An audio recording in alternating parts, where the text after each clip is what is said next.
Happening now, first at 4, we have a winner. A Michigan mother and grandmother is now a multi-millionaire. Happening now, a horrifying side effect of the historic flooding in the South. Happening now, it's 59 degrees under mostly cloudy skies in downtown Lansing. From your breaking news and weather authority, this is News 10 First at 4. Good afternoon and thanks for joining us. I'm Kirk Montgomery. Our rundown is packed on this Tuesday. Lots to share with you today. And it is one terrific Tuesday for a Three Rivers woman. 50-year-old Julie Leach claimed the prize money today after winning the $310.5 million Powerball jackpot last week. She has since quit her job of 23 years and is looking forward to spending the money on her family, including 11 grandchildren. We didn't know what to do. We had, we're simple people. We don't know how to deal with money. it's that kind of money anyway, We get weekly paychecks that we pay our bills with. Leach will take the lump sum, which comes down to about $140 million after taxes. She hasn't decided exactly how to spend the money, but always thought about building a community for her family in Michigan. Dennis Rodman's wife, Kate, received a 2016 Forester today from Williams Subaru. The dealership says they wanted to do what they could to provide a safe ride for the late firefighter's widow and their baby on the way. The new car comes with insurance and 3 years of scheduled maintenance, and the presentation comes just in time because tomorrow is Mrs. Rodman's birthday.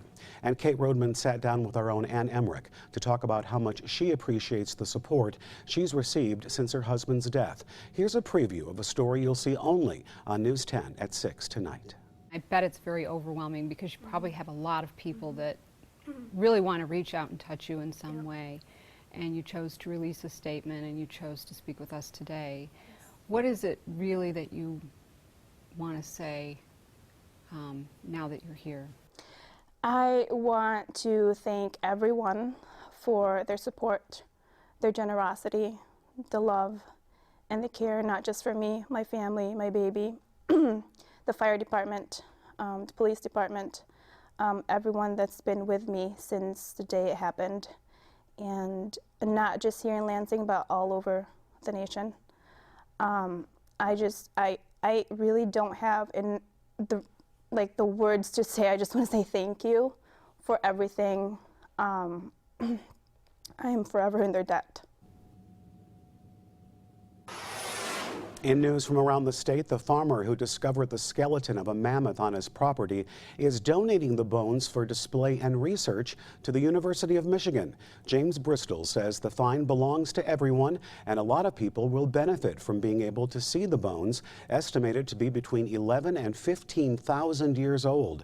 A team of researchers recovered about 20% of the mammoth last week, including the skull, jaw, vertebrae, and ribs.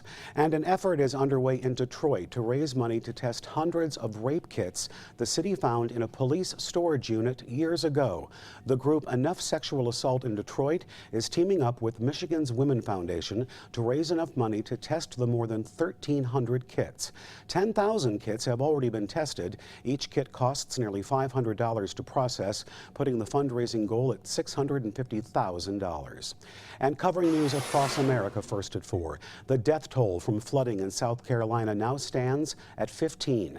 Now the rain has stopped, but a huge amount of water is flowing towards the ocean, threatening several dams along the way. The mayor of Columbia estimates damages to top $1 billion, and it could take months, if not longer, to clean up. And some of the state's worst flooding happened near the city of Charleston, where caskets have floated out of their graves. A reverend for a church was seen yesterday wading through the water to retrieve the vault of a woman who was buried back in May. This family don't want to sit out here on the edge of this road all night long watching their family members bob in the water out there. That's just not who we are. But if that was my mom or my dad, I'd walk through hell and high water. And now today it happens to be high water. Now, sheriff's deputies retrieved another casket from the flooded cemetery soon after. As horrific as the sight is, it's not uncommon during severe flooding. In 1994, more than 400 coffins were forced out of the ground during Tropical Storm Alberto in Albany, Georgia. A heated moment on a football field in Florida has a football coach out of a job. Video released by police this week shows the coach punching a referee in the face during a high school football game. The coach claims he was just trying to break up a fight between parents and coaches who were upset about several controversial calls. A similar incident happened last month in Texas after an assistant coach ordered his players to hit a referee. Terminally ill patients in California now have the legal right to end their lives. The governor signed the Right to Die legislation yesterday, making California the 5th state where terminally ill patients can be prescribed life-ending drugs. The fight to do so gained national attention last year when a 29-year-old California woman with terminal brain cancer moved to Oregon, where assisted suicide is legal. Her mother says this bill brings some meaning to her daughter's death. I truly believe that Brittany, facing her death with such clear-eyed objectivity and looking in a camera and talking about dying in front of all of America on YouTube, was instrumental in getting the conversation going. And I'm so proud of my daughter.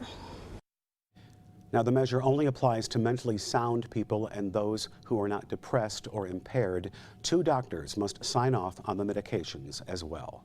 Covering news around the world, first at 4, efforts to find any survivors of the El Fargo cargo ship that sank near the Bahamas during Hurricane Joaquin is still underway by the Coast Guard today. So far, only 1 body of the 33 people on board have been recovered. The Coast Guard has also recovered 1 life ring and a damaged lifeboat. The National Transportation Safety Board will study those debris to determine how that vessel was lost. And next year's Summer Olympics may not be as lavish as some of the previous games. Organizers in Brazil are cutting back on some things as the country is deep in recession. That includes staying on a strict budget for the opening and closing ceremonies in Rio de Janeiro, cutting back on printed materials, and reducing staff at dozens of test events. And a new species of mammal has been discovered in Indonesia. Take a look at this. It's called the hog-nosed rat, with a large, flat, pink nose similar to that of pigs. It's also extremely large ears, a small nose, and long, white front teeth. The discovery will be published in this month's Journal of Mammalogy.